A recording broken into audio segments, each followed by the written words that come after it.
दोस्तों, आज हम आपके लिए कहानी साइमन कमीशन का लेके आए हुए हैं। इसमें साइमन कमीशन के बारे में पूरा जानते हैं, क्या उसका था, कब आया, कब गया, क्या हुआ, नहीं हुआ। ठीक है। इससे पहले कि आप अगर मेरे चैनल को सब्सक्राइब नहीं किए हैं तो मेरे चैनल को सब्सक्राइब कर दें, लाइक कर दें और शेयर कर दें। तो शुरू करते हैं साइमन कमीशन के बारे में। तो 1927 ईस्वी में अंग्रेजी सरकार के द्वारा साइमन कमीशन की घोषणा की गई। साइमन कमीशन की घोषणा कब की गई? 1927 में की गई। साइमन आयोग में 7 सदस्य थे और सातों के साथे जो थे वो अंग्रेज थे। साइमन आयोग में 7 सदस्य थे और 7 का 7 सदस्य जो था सब सदस्य अंग्रेज था। और इसके अध्यक्ष कौन थे? John Simon. इसके अध्यक्ष कौन थे? जॉन साइमन थे। क्योंकि साइमन कमीशन के सभी सदस्य अंग्रेज थे, इसीलिए व्हाइटमैन कमीशन कहा जाता है इसको।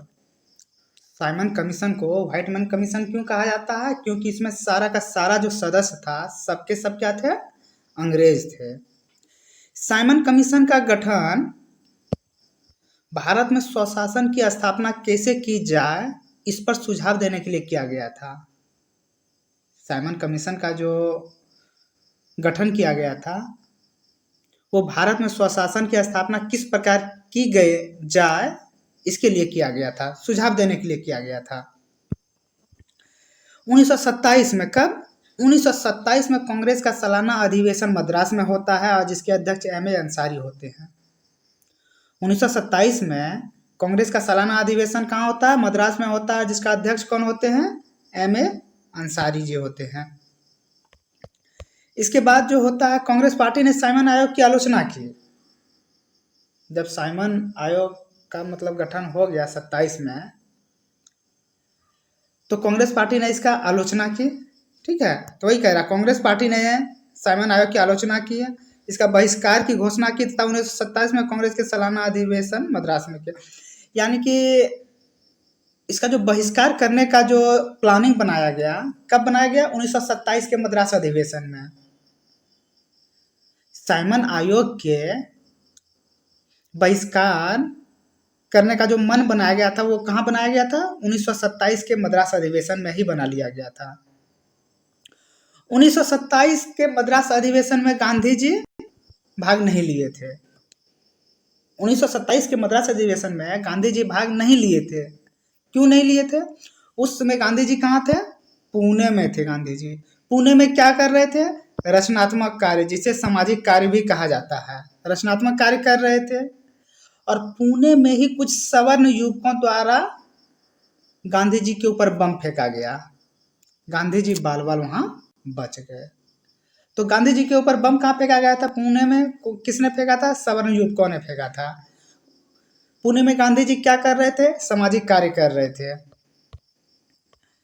अब 3 फरवरी 1928 को साइमन आयोग भारत में आगमन हो जाता है। 3 फरवरी 1928 कब?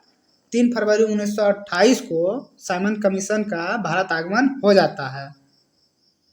और जैसे ही 3 फरवरी 1928 को पहुंचता है इंडिया, तो कांग्रेस क्या करता है? गो बैक का नारा दे देता है, गो बैक साइमन। ठीक है। 3 फरवरी 1928 को साइमन आयोग का भारत आगमन हुआ और कांग्रेस के द्वारा गो बैक का नारा दिया गया। साइमन आयोग का बहिष्कार मुस्लिम लीग के द्वारा भी किया गया, जबकि 1924 में ही कांग्रेस और मुस्लिम लीग का समझौता भंग हो गया था। साइमन आयोग का बहिष्कार सिर्फ कांग्रेस ही नहीं, साइमन आयोग का बहिष्कार सिर्फ कांग्रेस ही नहीं किया था, उसके साथ मुस्लिम लीग भी शामिल हो गया था। भले ही कांग्रेस और मुस्लिम लीग का जो समझौता था 1924 में ही भंग हो चुका था।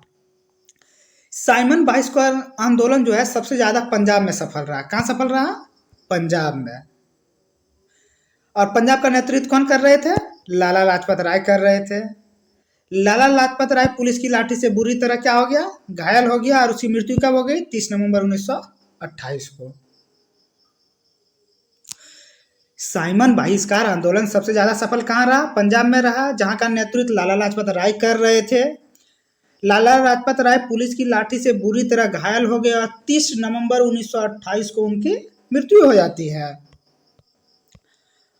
और जब लाला लाजपत राय के सर के ऊपर जब लाठी पड़ रही थी तो उन्होंने क्या कहा था पता है?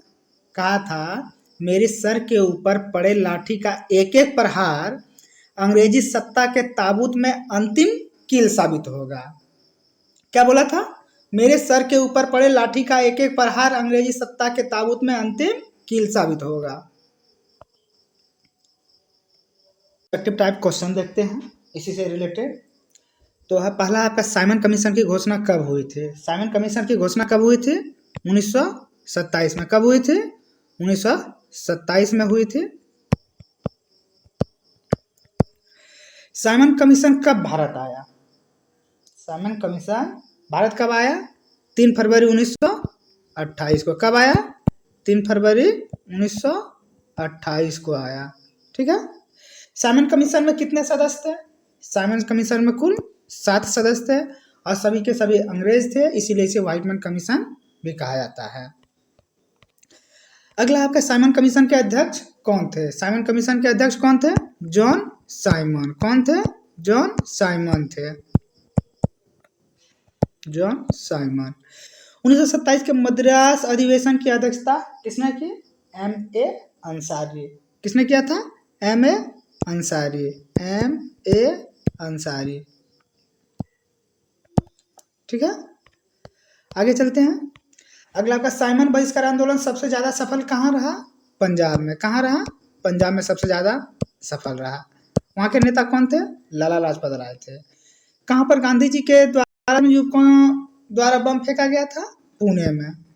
पुणे में गांधी जी के ऊपर कुछ सवर्ण युवकों द्वारा गांधी जी के ऊपर बम फेंका गया था। किस अधिवेशन में कांग्रेस के द्वारा साइमन आयोग बहिष्कार करने की घोषणा की गई? तो ये फैसला किसमें लिया गया था? ये लिया गया था मद्रास अधिवेशन, 1927 का मद्रास अधिवेशन में। चलते हैं आगे। अगला आपका साइमन बहिष्कार का नेतृत्व लाला लाजपत राय द्वारा कहाँ से किया जा रहा था? तो लाला लाजपत राय कहाँ से कर रहे थे साइमन बहिष्कार का? तो ये पंजाब से कर रहे थे। कहाँ से कर रहे थे? पंजाब से कर रहे थे। लाला लाजपत की मृत्यु कब होती है? लाला लाजपत की मृत्यु कब होती है?